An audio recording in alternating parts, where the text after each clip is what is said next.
Class 3-র এক ছেলে প্রথম সাময়িক পরীক্ষার সময় কুমির রচনা শিখেছে। সমস্যা হলো পরীক্ষায় রচনা এলো বাবা মায়ের প্রতি সন্তানের কর্তব্য। তখন সে কি করবে দিশেহারা। বুদ্ধি করে সে লিখলো, বাবা মা আমাদের জন্ম দেয়, তারা আমাদের লালন পালন করেন, কুমিররাও তাই করে।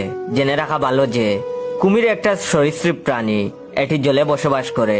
এর চোখ গুল গুল, কুমিরের আছে বিশাল একটা লেজ, আর লেজে খাজ কাটা খাজ কাটা খাজ কাটা খাজ কাটা। এরপরের পরীক্ষায় রচনা এলো গরু।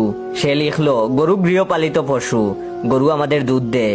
একদিন গরু পানি খেতে নদীর ধারে গেল, কিন্তু নদীতে ছিল একটা কুমির। আর জেনে রাখা ভালো, কুমির একটা সরীসৃপ প্রাণী, এটি জলে বসবাস করে। কুমিরের আছে বিশাল একটা লেজ, আর লেজে খাজ কাটা খাজ কাটা খাজ কাটা খাজ কাটা। শিক্ষক দেখলেন এত ভারী বিপদ।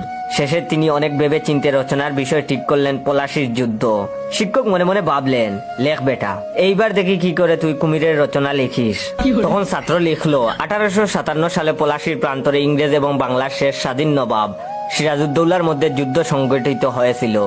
এই যুদ্ধে নবাব সিরাজউদ্দৌলা তার সেনাপতি মির্জাফরের উপর ভরসা করলেন, কিন্তু তিনি তখনও জানতে পারলেন না যে তিনি খাল কেটে কুমির এনেছিলেন। জেনে রাখা ভালো যে কুমির একটা সরীসৃপ প্রাণী, এটি জলে বসবাস করে। এর চোখ গোল গোল, কুমিরের আছে বিশাল একটা লেজ।